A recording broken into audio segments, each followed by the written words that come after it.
नमस्कार दोस्तों, मैं हूं राम और आप देख रहे हैं प्रवासी खबर। हमारे भारत देश के हर सनातनी ग्रंथ में एक वाक्य हमें सुनने को मिलता है कि कलयुग में भगवान का नाम और भगवान के भजन ही इंसान को भवसागर से पार लगा सकते हैं। और जब भजन की बात हुई है तो हाल फिलहाल दिसंबर के इस महीने में महेश्वरी भवन में सालासर श्री सालासर ब्रजभूमि महिला हरिकीर्तन मंडल के द्वारा एक बहुत ही बड़े पैमाने पर भागवत कथा का आयोजन किया गया है।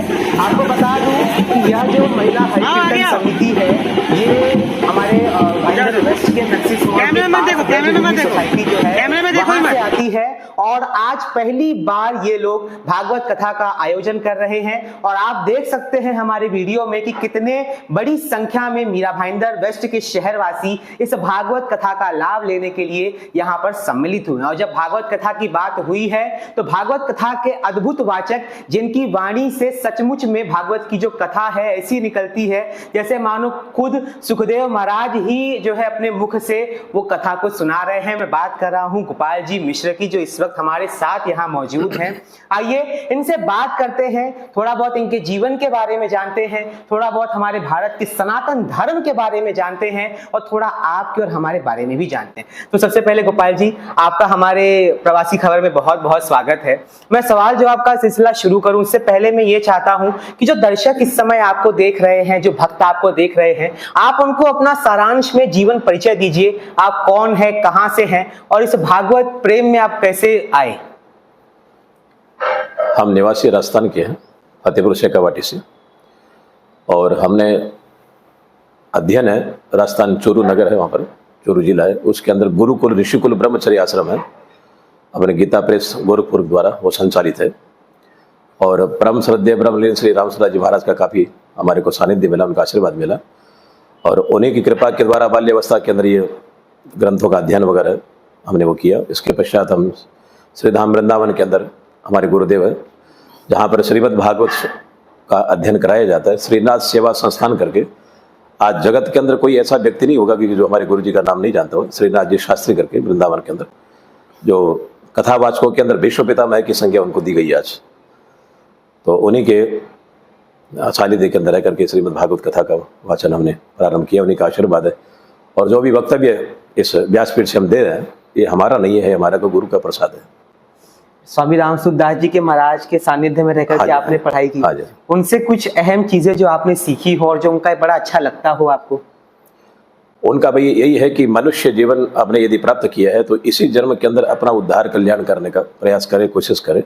साथ साथ में हमारी जवाबदारी क्या है कि जो भी आपके संपर्क में आते हैं ज्ञान के द्वारा, ध्यान के द्वारा, भी हर व्यक्ति अपना कल्याण कर सकता है, लेकिन यदि आपको भगवान ने यदि कुछ वस्तुएं दी है तो उस वस्तु का लाभ लोगों को मिलना चाहिए। जैसे आपके पास में ज्ञान मिला है तो ज्ञान के द्वारा लोगों का आप कल्याण उद्धार करें, प्रयास करें, कोशिश करें कि अपना स्वयं का उद्धार तो करना ही है, लेकिन साथ साथ के अंदर जहाँ जहाँ से आप जुड़ रहे हैं तो ज्ञान के माध्यम के द्वारा उन लोगों की उन्नति करें, अध्यात्म जगत के अंदर प्रवेश करें। और जो इन लोगों के अंदर जो विचार नहीं है शुद्ध पवित्रता का, वो शुद्ध पवित्रता का इनके विचार। जिन लोगों को स्वामी रामसुदास जी महाराज के बारे में पता नहीं होगा कि मैं बता दूं, इस पूरे विश्व में अगर किसी ने भगवत गीता पर सबसे बड़ी भाषा टीका दी है तो स्वामी रामसुदास जी महाराज हैं। साधन सुधा निधि जो एक बहुत ही अच्छी पुस्तक है धर्म ग्रंथों में, वो भी उनके द्वारा ही लिखी गई है। और साधन सुधा सिंधु किताब भी जो है ग्रंथ है वो भी उनके मुखार बिंद से कही गई एक पुस्तक है जिसे गीता प्रेस गोरखपुर प्रकाशित करता है। साधक संजीवनी पुस्तक भी है, साधक संजीवनी पुस्तक भी है। गुरुजी, पिछले कुछ दशकों में या पिछले कुछ वर्षों में हम देख रहे हैं कि धार्मिक कार्यक्रम, धार्मिक आयोजन, कथा इत्यादि हमारे देश में बड़े पैमाने पर होती है, बहुत बार होती है और बहुत संख्या में होती है। इसका कारण क्या है और आगे इसका भविष्य क्या है? इसका भविष्य काफी उज्जवल है, क्योंकि लोगों के अंदर आस्था और भक्ति का प्रागट्य हुआ है लोगों के अंदर। और प्राय करके इस समय के अंदर युवा पीढ़ी कथा के अंदर आना प्रारंभ हुआ है। पहले युवा लोग नहीं आते थे, बस ये कहते थे कि भागवत की कथा यदि हो रही है तो वृद्ध लोगों के लिए। लेकिन वर्तमान समय के अंदर भक्ति के अंदर, भजन में, कीर्तन के अंदर आप यदि जनसंख्या यदि देखेंगे तो जनसंख्या के अंदर बहू है, बेटियां वो काफी आना प्रारंभ किया। क्योंकि पहले जो कथा का वाचन होता था केवल वो कथा शुष्क थी, वो निरस कथा थी कि खाली ग्रंथ का ही वहां पर वो वाचन किया जाता था। लेकिन अब कुछ जो समय के अनुसार कुछ परिवर्तन कर दिया, भजन है, कीर्तन है, कुछ जो गीत वगैरह है, कुछ श्लोकों को संगीत के माध्यम के द्वारा एक उसका अंदर माधुर्यपन लोगों के समय को देखे, बाकी माधुर्यपन के अंदर भागवत में कमी नहीं है, लेकिन समय को देखते हुए उसको जो प्रस्तुतिकरण है वो लोगों ने थोड़ा परिवर्तन किया, तो लोगों को बड़ा सारा अच्छा लग रहा है, तो लोग आते हैं कथा के अंदर। सर जी, गुरु जी, आपने युवाओं की बात की। आज पाश्चात्य संस्कृति का जो पराभाव यहाँ चल रहा है, जिसके मद्दे मुत्तईन सारे युवा जो है धार्मिक कार्यक्रमों से, धार्मिक गतिविधियों से विमुख होते जा रहे हैं, तो इसको आप किस दृष्टि से देखते हैं? ये बात सत्य है कि विमुख होते जा रहे हैं, क्योंकि आजकल के आधुनिक जो बच्चे, युवा पीढ़ी वाले, वो सत्संग से, भजन से, कीर्तन से, संस्कार से वंचित हो रहे हैं। क्योंकि आज बचपन के अंदर ही बच्चे चले जाते हैं पढ़ने के लिए, बाहर चले जाते हैं, फिर हॉस्टल में चले जाते हैं, तो उनको जो संगति मिलनी चाहिए, जो परिवार का सानिध्य मिलना चाहिए, परिवार का सानिध्य नहीं मिल पा रहा है। तो सानिध्य न मिलने के कारण पहले गुरुकुल होते थे, सब जो आश्रम अगर होते थे वहां पर ये परिपक्व अवस्था आती थी, लेकिन अब वो चीज रही नहीं है जी। अब कर्तव्य क्या है कि जिस गृहस्थ आश्रम के अंदर माता पिता रह रहे, कि उनका भी कर्तव्य है कि हमारे बच्चे की यदि हम संस्कार वगैरह देवें, तो जब भी उनको समय मिले, पूजा है, पाठ है, कभी कीर्तन में ले गए, कभी भजन ले गए, गुरु किसी कोई संत महात्मा यदि आया तो उनका सानिध्य उनको प्राप्त कराए, तो शनि शनि वो अपने संस्कार से, संस्कृति से वो परिचित होंगे कि वास्तव के अंदर हमारी ये धरोहर है, हमारी संपत्ति है, हमारा अस्तित्व इसी से है। गुरुजी, आज जब हम कहीं जाते हैं तो कई जगह पे लोग ऐसे हैं जो अपने आप को सनातनी कहते हैं, और कई लोग हैं जो अपने आप को हिंदू कहते हैं। ये दोनों शब्दों का जो आपके जो हिसाब से पर्याय क्या है, इसकी परिभाषा आप किस तरीके से देंगे? हिंदू धर्म, सनातन धर्म? नहीं, हिंदू धर्म नहीं है, धर्म सनातन है जी। जो धर्म है, धर्म का नाम, जैसे मुस्लिम धर्म है, सिख धर्म है, तो ये धर्म है, लेकिन इनका पालन करने वाले जो लोग हैं, इनके जो अनुयायी है। लेकिन हमारा जो सनातन धर्म है वो युगों युगों से चलता आ रहा है। सनातन का था कि जिसका कभी आज तक कोई नष्ट नहीं हुआ, कभी उसकी उत्पत्ति का किसी को मालूम नहीं कि कभी ये प्रकट होकर गया है धर्म। जब से अनादि काल से जो सृष्टि चल रही है तब से ये सनातन धर्म हमारा प्रारंभ है। और रही हिंदू की बात, तो हिंदू एक समाज है, एक संस्कृति है कि जो लोग सनातन धर्म को मानने वाले हैं, कि रामायण चरितमानस को, गीता को जो पाठ करने वाले, जो संस्कार के अंदर चलने वाले, वो अपने आप को हिंदू समझते हैं। हिंदू को ये ऐसा वो नहीं है कि जाति कोई, हिंदू के जो भगवान को यदि मान रहा है अपने को, बोले आचार विचार की शुद्ध पवित्रता रख रहा है। जैसे ये अपने पंडित शब्द की व्याख्या आती है गीता के अंदर, विद्या विनय संपन्ने ब्राह्मणे गविहस्तनी सुनि चैव स्वपाके च पंडिता समदर्शन। तो पंडित का अर्थ ये नहीं कि कोई ब्राह्मण पंडित हो, पंडित शब्द का अर्थ है ज्ञानी, कि जिसके पास में शास्त्रों का ज्ञान है, कि भागवत का ज्ञान है, वेद का ज्ञान है, वो मतलब उसके पास में ज्ञान, तो वो भी पंडित है। पंडित एक केवल ब्राह्मण जाति से यदि आप संबोधन करें कि ये पंडित है, ये तो आजकल जो वर्तमान समय के अंदर सब्जी बेचने वाला भी पंडित, उसको पंडित शब्द का प्रयोग कर देते हैं। कोई वो धोबी वगैरह आता है उसको पंडित शब्द। अब लोगों को ये ज्ञान नहीं कि हम पंडित शब्द का अर्थ क्या, उसको क्या, कहाँ संबोधन कर रहे हैं। गुरुजी, आपने महाभारत पुस्तक पढ़ी है? हाँ, बोलिए, पूछिए। मैं महाभारत के बारे में आपसे कुछ पूछना चाहता हूँ। ये जो ग्रंथ है ये क्या है? क्योंकि मैंने भी इसे थोड़ा बहुत पढ़ा, तो इसमें कुछ ऐसी बातें हैं जो समझ के परे होती है। तो ये महाभारत ग्रंथ के बारे में आप हमारे दर्शकों को क्या बोलेंगे? महाभारत ग्रंथ ऐसा ग्रंथ है कि विश्व के अंदर इसके बराबर कोई ग्रंथ नहीं है, इतना बस सबसे बड़ा महान ग्रंथ है। और भगवान वेद व्यास ने महाभारत के अंदर ये शब्द लिखे, यदि हास्ति तथा न्यत्र, जो कहीं पर भी दुनिया के अंदर आपको नहीं मिलेगा। यदि कोई आपके मन में कोई प्रश्न यदि उठता है, आप हर ग्रंथ को आप उठा के देख लीजिए, लेकिन भगवान वेद व्यास क्या कहते हैं कि कोई पर भी आपको कोई प्रश्न का उत्तर नहीं मिले, मैंने महाभारत ग्रंथ में प्रवेश करना, उसका उत्तर आपको मिलेगा। और महाभारत ग्रंथ के अंदर इतना, अब लोगों ने केवल ये महाभारत ग्रंथ को अपने घर से निष्कासित कर दिया, बाहर निकाल दिया। लोगों ने नहीं निकाला, लेकिन ये चाल चल करके लोगों ने षड्यंत्र करके एक तो संस्कृति को और एक महाभारत को, दोनों को घर से बाहर निकाल दिया। क्योंकि जो पाश्चात्य संस्कृति जब लोग आए ना, तो इस संस्कृति पर कुठाराघात किया, उन लोगों ने आक्रमण किया, तो आपस में तोड़ने का प्रयास किया लोगों को। लेकिन जिसके घर के अंदर महाभारत है, गीता है, रामचरितमानस है, तो वो टूट कैसे सकता है? क्योंकि वो संबंध एकदम शाश्वत है, जड़ी से जुड़ा हुआ है। तो इन लोगों ने फिर चाल चली कि जहां पर 2 भाई 5 बहन है, कुछ मन मुटाव होने लगा, जब भी 5 बढ़ता नहीं तो कुछ आवाज आने वाली है। तो जहां पर कुछ यदि मन मुटाव यदि हो रहा है और लोगों को पता चल गया कि इनके घर में थोड़ा सा क्लेश चल रहा है, तो बाहर जाने के बाद पूछते कि आपके घर में तो थोड़ा लड़ाई झगड़ा हो रहा है।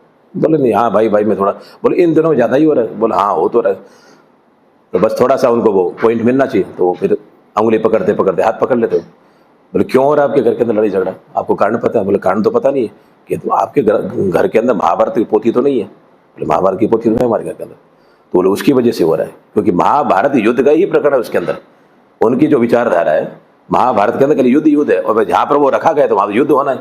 आप पहले सबसे पहले इस महाभारत ग्रंथ को बाहर निकालो, घर में शांति यदि चाहते हो तो। इस प्रकार की लोगों को गलत उपदेश देकर के घर घर के अंदर से महाभारत ग्रंथ को निष्कासित कर दिया। आज किसी भी सनातनी धर्म के अंदर घर के अंदर जल्दी से महाभारत का ग्रंथ नहीं मिलेगा। उसके पीछे वजह ही है और हमारी माँ भी यही बोलती है कि हाँ, महाभारत निकाल दो। बस यही है, मतलब जो परंपरा जो आई है लोगों के जो मस्तिष्क के अंदर लोगों ने घुसा दिया।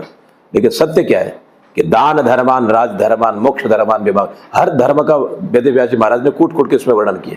कहीं नहीं इतना वर्णन नहीं किया। वो सबसे बड़ा ग्रंथ है, 18 पर्व है उसके, जी महाभारत ग्रंथ का सबसे बड़ा ग्रंथ है। और यदि ऐसा यदि होता कि महाभारत रखने से यदि घर में कला यदि होती तो इतने बड़े ग्रंथ का निर्माण क्यों करते हो? महाभारत का उसका युद्ध का प्रकरण है वहां पर। जैसे अपने रामचरितमानस भी है, रामायण के उत्तरकांड जो लंका कांड वहां का युद्ध का प्रकरण है। तो इसका मतलब ये था कि अपने रामायण को उठा के रख दें, समझे ना। लेकिन उसमें मैंने लास्ट का भीष्म पर्व है जहाँ पे भीष्म पितामह शैया पर लेट करके ज्ञान देते हैं। वो 12,000 श्लोकों का जो है पूरा एक नीति का, जैसे चाणक्य नीति है वैसे एक नीति है वो पूरी। मैं आपसे ये जानना चाहूंगा कि हमारे युवा, हमारे जो दर्शक हैं, जो युवा हैं, जो कुछ जीवन में करना चाहते हैं, राजनीति में जाना चाहते हैं, हर क्षेत्र में जाना चाहते हैं, उनको महाभारत क्यों पढ़नी चाहिए? उनको महाभारत पढ़ के क्या लाभ मिलेगा? महाभारत के अंदर जिस भी दृष्टि से यदि वो प्रवेश करना चाहते हैं और यदि उनको राजधर्म चाहिए तो राजधर्म का विस्तार पूर्वक वर्णन है। यदि उनको नीति से चलना है, कूटनीति भी है उसके अंदर, अनीति भी है, नीति भी है, हर प्रकार का उसके अंदर ज्ञान है। आप जिस भी दृष्टि से यदि जाएंगे ना आप महाभारत के अंदर, वो चीज आपको मिलेगी और उसका शंका का समाधान होगा और आपके लिए जीवन के अंदर वो ज्ञान एक दीपक का काम करेगा। महाभारत इतना बड़ा ग्रंथ है लेकिन लोग उससे दूर है, वहां तक पहुंच नहीं पा रहे। गुरुजी, अब थोड़ा आपसे पर्सनली सवाल पूछता हूँ मैं। आप कई जगहों पर गए होंगे, भारत में भ्रमण किया होगा, भागवत कथा आपने की होगी। आपने हमारे देश में धार्मिक रूप से, धर्म के रूप से और हमारे सनातन रूप से एक परिवर्तन क्या देखा है लोगों के बीच में? परिवर्तन जहां जहां कथा वगैरह हो रही है, हमारा मानना यह है कि व्यक्ति यदि कथा के अंदर आ रहा है, भले ही वो मन से नहीं आ रहा है, बेमन से आ रहा है, कथा के अंदर आ रहा है, लेकिन एक कहावत है कि व्यक्ति नकली खेलते खेलते असली खेलता है, समझे ना। भजन में, कीर्तन के अंदर कोई वाला वीडियोग्राफी के सामने आ रहा है, कोई फोटो खिंचाने आ रहा है, कोई नाचने आ रहा है, जैसे भजन हुआ सामने आ गए, उनको कथा से लेना देना नहीं। यदि आपने प्रसाद की व्यवस्था रखी है, प्रसाद के समय लोग आ जाएंगे, कोई बात नहीं। यदि प्रसाद के लिए भी यदि कथा का नाम लेकर के यदि वो आ रहे हैं तो भगवान की हाजिरी उनकी भर रही है। एक दिन भंडारे के लिए आएंगे, 2-4 कथा में जाएंगे, 5-10 कथा के अंदर जाएंगे, लेकिन कभी जीवन के अंदर ऐसे पल आएंगे कि कथा का कुछ भी क्षण यदि उनके कान में चला गया तो भंडारे की वजह से उनका जीवन परिवर्तन हो जाएगा। तो मैं कहता हूँ कि किसी भी माध्यम से भगवान से जुड़े, वहां पर जाए, चाहे वो किसी भी बहाने से जाए, चाहे प्रसाद लेने बहाने जाए, कोई फोटो लेने के बहाने से, या वीडियो के अंदर, टीवी के अंदर आने के माध्यम से जाए, कोई सी बहाने से जाए, लेकिन यदि व्यक्ति यदि सुचारू रूप से जा रहा है तो एक न एक दिन वो जहां पर जा रहा है वहां पर परिवर्तन निश्चित आएगा उसमें। गुरुजी, आपके थोड़ा पर्सनली पे थोड़ा और जाते हैं। जब आप कथा का जब शिक्षा आपकी जब हो रही थी, उस समय के आपके जो सबसे परम मित्र थे वो कौन थे? मैं सवाल इसलिए पूछ रहा हूँ कि इंसान को किस तरह के मित्र अपने जीवन में रखने चाहिए।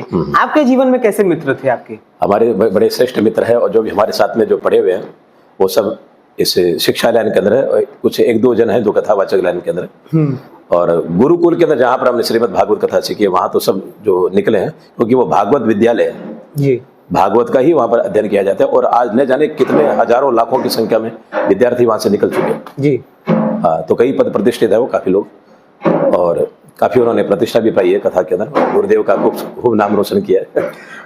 आप मीरा भाईंद्र शहर में आए हैं, महेश्वरी भवन में ठहरे हैं और भागवत कर रहे हैं। ये लोगों ने पहली बार जो है श्री सलासर ब्रजभूमि महिला हरि कीर्तन मंडल ने पहली बार ये भागवत रखी है।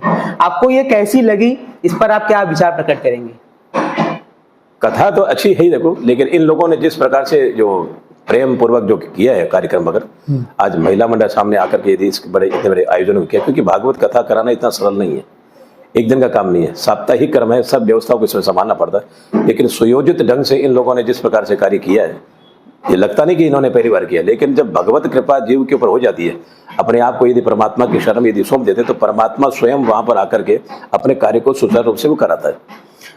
गुरुजी का आखिरी प्रश्न कि जो हमारे दर्शक आपको देख रहे हैं, जो अपने पथ से विमुख हो चुके हैं, भटक चुके हैं, जो व्यसन में लग चुके हैं, जो काम क्रीड़ा आदि बहुत सारी धातुओं में लग चुके हैं जो उनको पतन में गिराती है, उन सभी लोगों को, हमारे मीरा भाईंदर के शहर वासियों को, भागवत जो आपका सुनने आते हैं, उन सभी को आप एक संदेश क्या देना चाहेंगे? आप एक वाक्य क्या कहना चाहेंगे?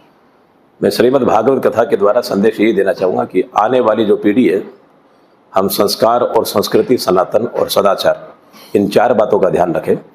कि व्यक्ति को हम संपत्ति दे रहे हैं, पढ़ाई करा रहे हैं, पद दे रहे हैं, प्रतिष्ठा दे रहे हैं, लेकिन ये 4 चीज यदि व्यक्ति को यदि नहीं दी तो कहीं पर भी तुम्हारे बच्चे का या बालक का पतन हो सकता है। लेकिन संस्कार जिस बच्चे को यदि माँ बाप ने यदि दिया है तो कहीं पर भले ही वो दुनिया की दृष्टि के अंदर, अध्यात्म दृष्टि में कमजोर रह जाएगा, लेकिन आत्म दृष्टि से वो काफी उन्नति करेगा। जिसके पास में संपत्ति है लेकिन संस्कार नहीं है, वो संपत्ति को 4 दिन के अंदर गवा देगा ही। लेकिन जिसके पास में संस्कार दिया तो मेहनत करके परिश्रम करके पुनः अपनी स्थापना कर लेगा। तो मैं संपूर्ण मेरा भाईंद्रवासी जो भी कथा इस चैनल के द्वारा देख रहे हैं सबको संदेश ये देता हूँ कथा के माध्यम से कि संपूर्ण अपने परिवार को रामचरितमानस, भागवत गीता, जो जहाँ जिस ग्रंथ से भी आप रुचि रखते उस ग्रंथ का अध्ययन करें और प्रत्येक घर घर के अंदर श्री रामचरितमानस की चौपाई, कम से कम हनुमान चालीसा सब लोग बोले, क्योंकि हनुमान चालीसा बोलने से हनुमान जी महाराज प्रत्यक्ष देवता है धरती पर वर्तमान समय के अंदर। तो सब सुख लहे तुम्हारी शरणा, तुम रक्षक काहू को डरना। आप अपने आप के जीवन को अंदर यदि बच्चे कहना नहीं माने, कि जैसे काफी बार सुनने को मिलता है कि महाराज जी हम पर पूजा करते हैं, पाठ करते हैं, लेकिन बच्चे नहीं करते, वो नहीं करते, आप प्रयास कीजिए। यदि वो नहीं करे तो आप भगवान से प्रार्थना कीजिए और ऐसा आहार, ऐसा व्यवहार उनको दीजिए कि ताकि उनकी जो मति अशुद्ध हो चुकी है कुसंगत के कारण, तो यदि वो उनके अंदर संग का यदि असर आएगा, भगवान यदि कृपा करेंगे तो बच्चे लोग मानेंगे। लेकिन आप प्रैक्टिकल खुद दिखाइए। अब बच्चे से करें कि 7 बजे उठ और आप 9 बजे उठ रहे हो, तो वो कहाँ प्रैक्टिकल है। आप स्वयं यदि उठेंगे, उस कार्य को यदि करेंगे, तो बच्चे जो मतलब बोल के जो कराया जाए वो नहीं होगा, लेकिन आप अपने जीवन के अंदर दिखा के जो करेंगे वो कार्य बच्चों के अंदर जल्दी प्रवेश करता है। बहुत बहुत धन्यवाद मिश्रा जी, गोपाल जी मिश्रा जी। आज यहाँ पर हमने पंडित जी का जो है, पंडित जी का मतलब कोई ब्राह्मण या वो नहीं, पंडित जी का मतलब एक विद्वान व्यक्ति जिसका वक्तव्य हमने आपको सुनाया। आप सभी को मैं आशा करता हूँ कि इससे प्रेरणा मिलेगी और आप ये इंटरव्यू बार बार देखेंगे, 1000 बार देखेंगे, ताकि इससे आपको जीवन में प्रेरणा मिले, आपको मार्गदर्शन मिले, आपको सही राह मिले। और अगर आपको और भी कुछ चाहिए रहेगा तो मैं इस समिति का जो है नंबर यहाँ पे डाल दूंगा, जिससे आप इनको संपर्क कर सकेंगे और इनके पास आकर के आप अपने जीवन के बारे में बहुत सारे प्रश्न इनसे कर सकेंगे। लेकिन आज के लिए बस इतना ही।